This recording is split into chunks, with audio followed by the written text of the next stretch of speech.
Esse programa é livre para todas as idades. Olá, estamos começando o Associativismo e Cooperativismo, o programa de quem coopera no sudoeste do Paraná. No programa de hoje nós vamos conversar aqui com a antropóloga, autora do livro Terra, Luta e Lar, Camille van den Brug. Falei certo? Isso mesmo. Seja bem-vinda, Camille. Obrigada. Nós vamos falar um pouco sobre a biografia de Ademir Dalazen e o nascimento do sistema Cressol. A Cressol que hoje desponta como uma referência de Francisco Beltrão para o Brasil, no sistema de crédito solidário. E nós vamos falar sobre o nascimento dessa entidade, mas daqui a pouco, depois do intervalo, você fica com a gente.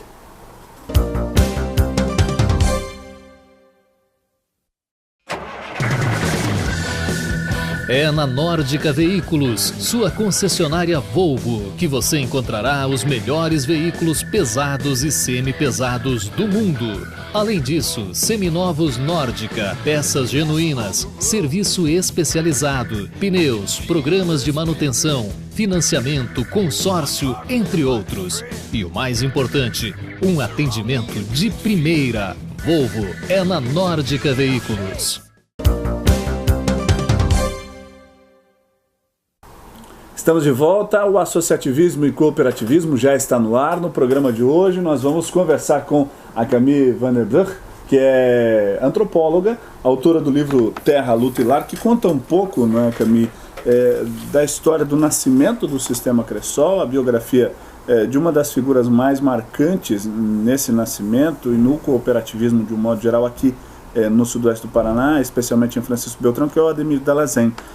O seu livro conta um pouco da história dele, com o nascimento da Cressol. As duas se misturam, não é? Uhum. Não é sim, isso? Sim, sim. Talvez, se ele tivesse vivo, ele ia corrigir já que não era ele a pessoa mais marcante do cooperativismo aqui na região. E o livro pega o fio condutor da vida dele mais para simplificar, porque tem muita gente envolvida, é uma riqueza muito grande de lideranças. Então, o fio condutor dele é para contar um pouco a história, mas além dele tinha muita gente marcante nesse nascimento do sistema Cressol. Pois é, falando do sistema Cressol, hoje com 25 anos de existência, não é? 20 anos, perdão, uhum. Mas já planejando os próximos 20, isso demonstra a saúde que esse sistema de cooperativa tem, né? A saúde que tem. Até no sudoeste, especialmente Beltrão, nós já vimos outras cooperativas nascerem e se exaurirem, se extinguirem, acabarem. Por que isso não acontece no sistema Cressol? Ou seja, por que o sistema Cressol tem essa base sólida e como é que ela nasce para ter a saúde que tem hoje, na sua opinião? O nascimento do sistema Cressol é muito ligada a uma caminhada de várias entidades, inicialmente ligadas à igreja, um processo de formação contínua durante muito tempo, né? Hoje eu estava na Assembleia Geral da Acessoar, que já faz 50 anos, né? Que é uma idade histórica, que investiu muito na formação dos agricultores. Então, o sistema nasce de um grupo de pessoas com uma visão política do que querem e de como querem trabalhar junto muito forte.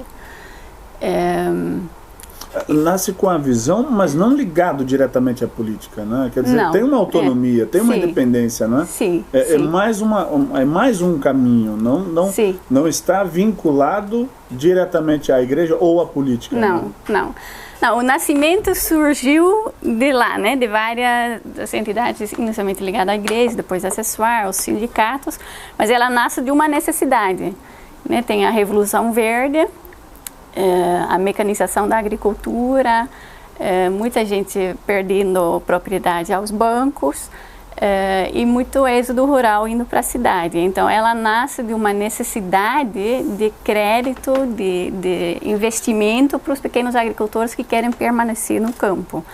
Então, essa necessidade faz vários agricultores se juntarem inicialmente nos fundos rotativos, né, que eram experiências com esse crédito, onde então um grande diferencial que era antes, que o agricultor tinha que colocar sua terra como garantia, No sistema Cressol, isso não era necessário. Eram grupos de aval solidário, onde os agricultores, entre eles, eu me garanto por você que você vai pagar de volta. E outros, então, uns 5, 6 agricultores juntos, para pegar crédito, investir na propriedade, mas não correr o risco de perder a terra quando a safra não é possível para pagar a dívida, etc. Então, ela nasce de uma necessidade.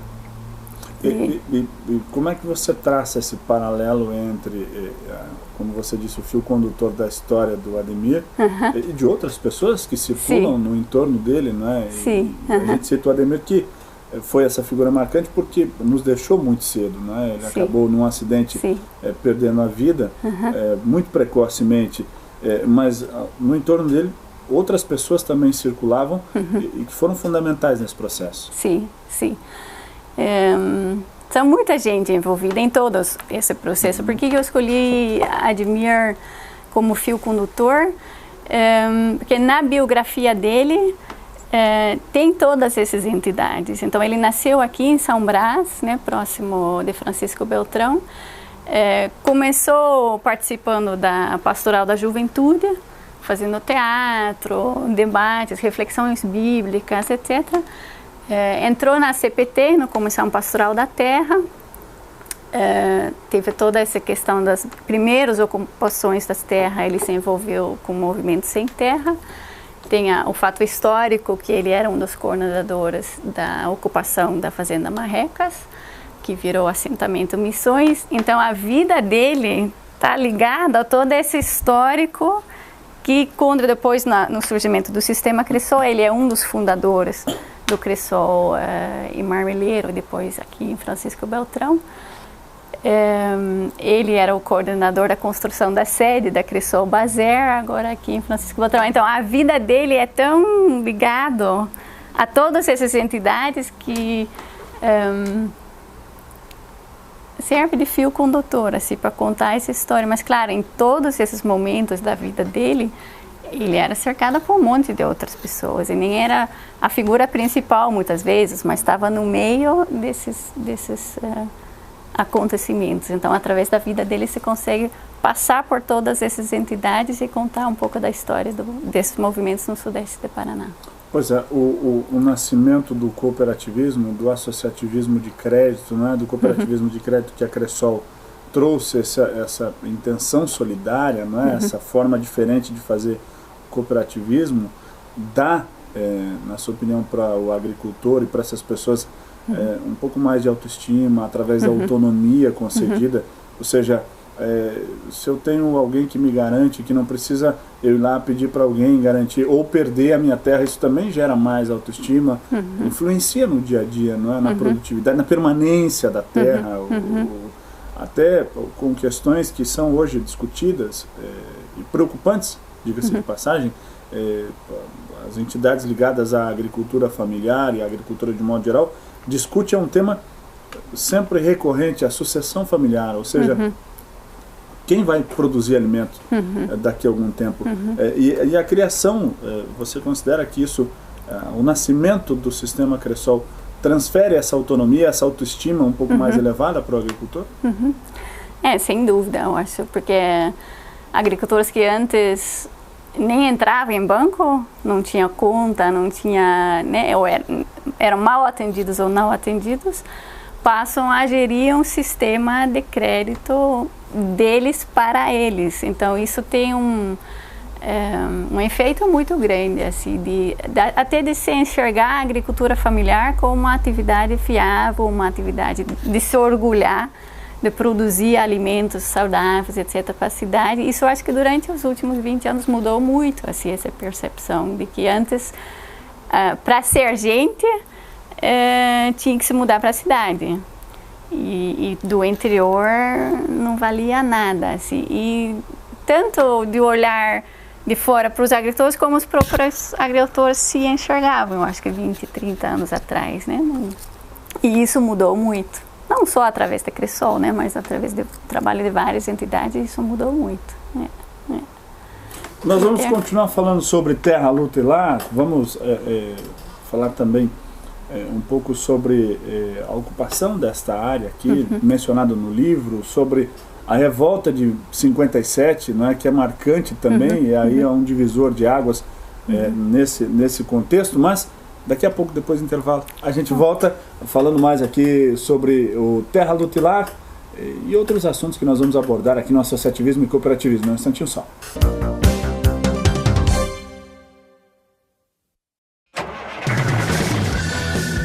É na Nórdica Veículos, sua concessionária Volvo, que você encontrará os melhores veículos pesados e semi-pesados do mundo. Além disso, seminovos Nórdica, peças genuínas, serviço especializado, pneus, programas de manutenção, financiamento, consórcio, entre outros.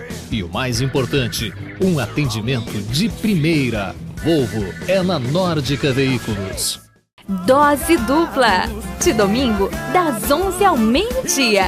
Os mais recentes sucessos do sertanejo e músicas pra matar a saudade. Dose dupla, de domingo, das 11 ao meio-dia. Rede de Postos Panda. Abastecimento, troca de óleo, lavagem e lubrificação. Restaurante, lanchonete, loja de conveniência, sorveteria, panificador e sinuca bar. Em Francisco Beltrão, Marmeleiro, Pato Branco, Santo Antônio do Sudoeste, Candói e São José do Cedro. Macari Móveis, móveis rústicos e planejados, comerciais e residenciais. Macari Móveis, Rua São Paulo, 1460, Bairro Industrial. Telefone 3523-6125, Francisco Beltrão. Voltamos com o associativismo e cooperativismo, o programa de quem coopera no sudoeste do Paraná. No programa de hoje nós estamos conversando aqui com a antropóloga Camille van der Brug. Falei certo? Certo. Estamos falando um pouco sobre o Terra Lutilar, que é o livro escrito por ela, a biografia de Ademir Dalazen, o nascimento do sistema Cressol. Mas dentro desse contexto, né, Camille, não só o nascimento do sistema Cressol, ou a história do Dalazen, mas um pouco também dessa história dos movimentos sociais, né? Do movimento sem terra, até um tanto para desmistificar um pouco que as pessoas, de repente o que você vê na grande mídia, né? Nos jornais, nos tabloides, você associa uma imagem, tem muita gente que associa uma imagem ruim ao movimento, né? Ao movimento dos sem terra, aos movimentos sindicais, aos movimentos de pessoas que hoje têm sofrido com certa intolerância. E a preocupação, Camille, e você como antropóloga, como alguém que estuda esse comportamento, como é que você vê o momento que a gente vem passando em relação a essa intolerância política, a perspectiva de futuro? Como é que você vê isso tudo daqui para diante? Eu acho que o momento atual é um momento muito delicado, assim, de muito ódio e ódio sem ter vergonha desse ódio, né? Então, um ódio aberto, assim, um aumento de intolerância em relação a esses movimentos sociais. Enquanto esses movimentos sociais têm uma agenda e uma pauta extremamente legítima, né? Eu acho que a desigualdade de acesso à terra, por exemplo, no Brasil, é extremo, né? Eu acho que tem 1% que domina 44% do território. Então, esses números em nenhum lugar são tão gritantes quanto aqui. Então, a bandeira, por exemplo, de um movimento sem terra é uma bandeira legítima, né? E hoje essa questão, essa defesa desses direitos, que são direitos humanos, está num lugar muito estranho, né? Como se isso é um movimento criminoso, um movimento, né, que não respeita propriedade privada, etc. Enquanto hoje falaram ainda um número que eu esqueci o número, mas de quanto porcentagem das terras em Paraná são grilhadas, por exemplo. Ninguém fala disso, né? Por que a gente não discute isso e como é que a gente vai fazer uma redistribuição dessas terras? Isso é a bandeira do MST, né? Essa intolerância, nesse momento atual política que estamos vivendo, é uma questão muito delicada. É evidente que em todos os lugares, em qualquer situação, em qualquer entidade, vão haver pessoas de má índole, não é? É natural que seja assim, sim, não é? Sim. Até pelo nível democrático que a gente vive no país, pelo menos até aqui. É natural que em diversos segmentos, haja alguém que não é compatível com a cartilha, compatível com o que se espera no que se refere à honestidade, à boa índole. Mas não dá para misturar, dizer que é sempre, generalizar, não é misturar, generalizar, não é? Sim, sim. Como se isso descaracterizasse a luta em si, né? E isso hoje não se fala da pauta em si, né? Que é uma pauta válida, mas se fala muito dos excessos ou extremos ou coisas realmente que isso não precisa concordar, a prova né? De que é um movimento, além de legítimo, de resultado, é o assentamento Missões aqui em Francisco Beltrão. É um assentamento entre muitos que existem, mas aqui no sudoeste do Paraná e em Francisco Beltrão há esse exemplo, né? Sim. E eu acho que é um exemplo muito bonito, assim, porque tem muitos agricultores que eram agricultores aqui dos redores, né? Vieram de 5 municípios aqui da região, em situações extremamente difíceis, ou sem terra, ou com pouca terra, ou com, né, não tendo possibilidade de dividir, e que estão produzindo, acho que, né, a maior bacia leiteira, acho que é lá no assentamento Missões, né? Então, e é bonito aqui, eu acho que aqui na região também, porque no início eles também sofreram preconceito, etc., né? Na cidade, assim, eram sem terras, etc., mas eles foram... tanto sem origem, né? Mas foram conquistando a cidade e o respeito mútuo. Acho que isso é um assentamento muito bonito. Todo ano tem a festa de integração, né? Onde vem gente da região inteira festejar esse momento da ocupação do Fazenda Marrecas, né? Que virou assentamento Missões. Acho que é um exemplo bonito, assim, né? Que era de um proprietário, já não era mais, né? Era já do banco, em função de dívidas que a família não conseguia pagar. E hoje vivem lá, não sei quantas centenas de famílias, né? Produzindo e tendo uma... E tem outros exemplos, né? Você deve seguramente conhecer outros exemplos, né? Que a gente pudesse citar. Tem vários assentamentos. Eu conheço melhor o assentamento Missões, né? Mas tem tantos assentamentos onde pessoas produzem. Tem cooperativas do MST, né? Que produzem... Talvez essa realidade, e a gente tem a condição de conhecer um pouco mais de perto, até porque circula por esse meio um pouco mais de frequência, mas talvez quem está nos vendo, nos assistindo aqui, de Francisco Beltrão, da cidade, ou de outras cidades aqui da nossa região, mas da cidade, eminentemente da cidade, talvez não conheça a história e a realidade dessas famílias e dessas pessoas, por isso deixam alimentar esse ódio que nós falamos, né, essa intolerância, porque não conhecem as pessoas, né, não conhecem a realidade dessas famílias que ocupam hoje essa área conhecida como assentamento Missões, e esse é o exemplo.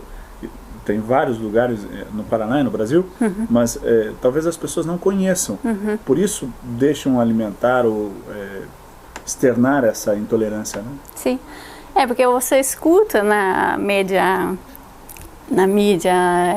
e nos jornais, alimenta isso, né? E eu acho que um dos objetivos, assim, do livro Terra, Luta e Lar é contar a história dessas pessoas, né? A história de vida dessas pessoas. E eu tenho a expectativa, ou o sonho, que tendo contato com essas histórias de vida, nós podemos criar um outro respeito respeito pela diversidade, na verdade, né? Você não precisa entrar no movimento, não precisa concordar com tudo, mas conhecendo a história de vida de quem conquistou um pedaço de terra, lutando através do movimento MST, são famílias trabalhadoras que produzem, são agricultores familiares, e conhecendo essas histórias de vida, acho que a gente pode quebrar um pouco essa intolerância, né, esse ódio que hoje está tão presente na sociedade brasileira. Terra, Luta e Lar tem uma segunda edição, tem uma perspectiva de um novo livro. Como é que você tem atuado e como é que você tem construído esse caminho, né? Você pretende lançar mais algum livro? Eu quero que você me conte já depois do intervalo. Vamos tomar uma água rapidinho, a gente volta já com associativismo e cooperativismo. Um instantinho só.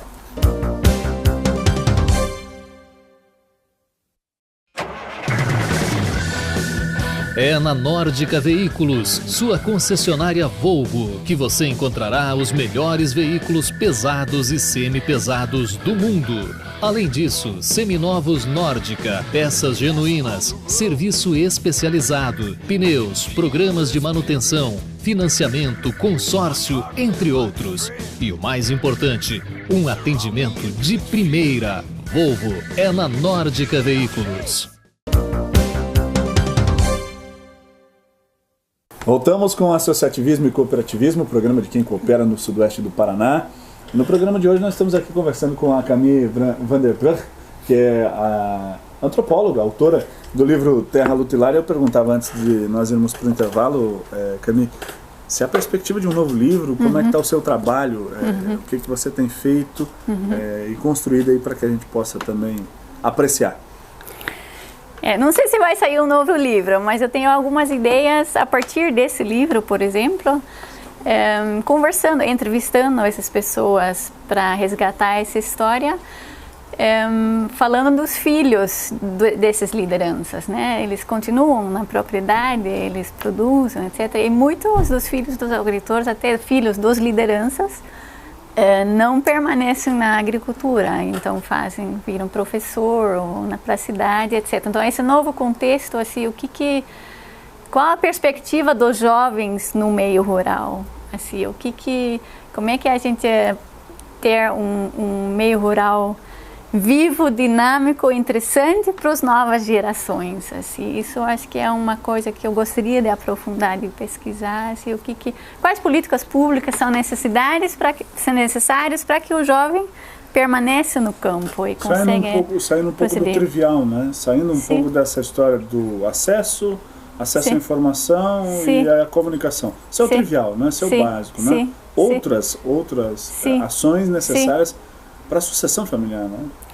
Porque hoje acho que o que leva o jovem para a cidade é a educação, a cultura e tudo coisa que está faltando no meio rural, né? Mas o que faz o jovem permanecer produzindo? E eu acho que talvez o conceito do rural e o conceito do urbano está modificando. Então, como é que a gente consegue integrar esse urbano e rural, esse rural que vira o mais urbano e o urbano que fica o mais rural? Como é que a gente consegue entender esse novo contexto melhor para ter um meio rural vivo, dinâmico, onde as pessoas gostam de viver e de produzir? Dentro da sua pesquisa, dentro da sua visão atual, como é que o jovem tem se comportado em relação a isso neste momento? Tem voltado para o interior ou tem visto a cidade com um pouco mais de atrativos? Acho que alguns retornam, até o próprio assentamento Missões, né? Tem jovens que saíram, que voltaram, mas eu não posso afirmar nada, eu quero entender esse contexto melhor, mas eu tenho a impressão que são poucos que retornam. E como é que...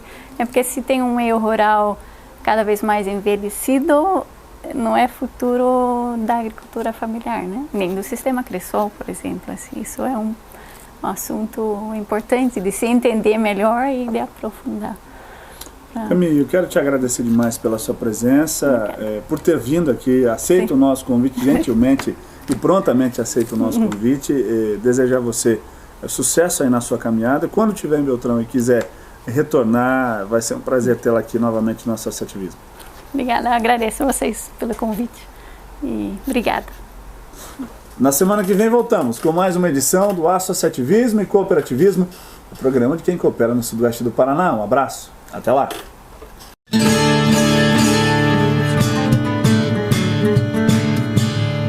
Antônio Dallazen, sua esposa Giovanni Gasperin e seus 2 filhos, Pietro e Giovanni, deixam o Vale Belluno aos pés dos Dolomitas, no pobre norte da Itália. Panfletos anunciavam um futuro próspero e abundante em solos brasileiros. Depois de uma longa caminhada de vila a Vicenza e uma viagem de trem atravessando a Europa, Antônio e sua família embarcam em Antuérpia, em um navio com destino ao Rio de Janeiro. Do Rio, seguem viagem até o porto do Rio Grande. Quase 40 dias depois, finalmente desembarcam em São Sebastião de Caí, no interior do Rio Grande do Sul. Desde então, ficou nos genes da família Dallazen a busca de lutar por uma vida digna enquanto agricultores. Então o livro é quase que um passeio nas últimas décadas e toda a trajetória, tendo Ademir, sua família, seus pais, avós como atores. Nas colônias agrícolas, tornou-se impossível para os imigrantes distribuírem as terras disponíveis entre todos os seus descendentes. Cada vez mais famílias se aventuravam floresta dentro. Assim, parte da família Dallazen sai em busca de novas terras, cruzando o estado do Rio Grande do Sul e Santa Catarina, se instalando em 1960 na região sudoeste do Paraná, um ano antes do nascimento de Ademir Dallazen. Ademir ia andando para a escola descalço. Quando Geni fez 9 anos, os 3 mais velhos, Geni, Neiva e Leonir, ganharam juntos o seu primeiro par de tênis. Era apenas um par de uso coletivo. Os 3 continuaram a fazer o caminho para a escola descalços. Só na entrada da escola, um deles colocava os sapatos, cada um durante um dia. Indo para a igreja era igualzinho. Eles revezavam os seus sapatos e os colocavam somente depois que haviam caminhado com os pés descalços até lá, de modo que os sapatos ficavam sempre bonitos, limpos e arrumados. Quando eu leio esse trecho desse livro, que é um trecho que me toca muito, não por me dar uma sensação de pena ou compaixão, e sim por ver como que essas pessoas elas vivem e como os valores delas são diferentes do que a gente tem hoje em dia, que é essa coisa do companheirismo, de tão simbólico, dividir um sapato é uma coisa tão distante da nossa realidade e é uma coisa tão que é sublime, e se a gente for ver assim, é uma coisa que dá para exemplar. Na história do Brasil, a história dos movimentos sociais é uma história de violência. E o Ademir teve um papel fundamental na construção e o fortalecimento de algumas organizações no Paraná a partir do diálogo. Deixou sementes importantes que muitas colheitas virão daquilo que ele semeou, em termos de uma luta por uma política agrícola, para a nossa agricultura familiar, de luta pelo cooperativismo. Foi aqui que há 20 anos atrás iniciamos um sistema de crédito, um sistema de cooperativas e que hoje nós temos uma grande representação já com atuação em 8 estados do país e acima de tudo é fazer com que o crédito rural, o crédito solidário traz e faz o desenvolvimento das pessoas que mais necessitam. Esse livro é um pouco da história da riqueza do nosso Brasil, um Brasil rural, mas que fala muito, que dialoga muito com aqueles que vivem nas cidades, mas que todos os dias tomam café, almoçam, jantam, vivem daquilo que vem do campo, daquilo que vem da agricultura familiar. Que pela história da sua família, que veio da Itália, e a luta dele na construção dessa questão dos direitos e da cidadania, nos conduz para uma esperança de que nós não podemos deixar de fazer essas ações no sentido de buscar essas conquistas. –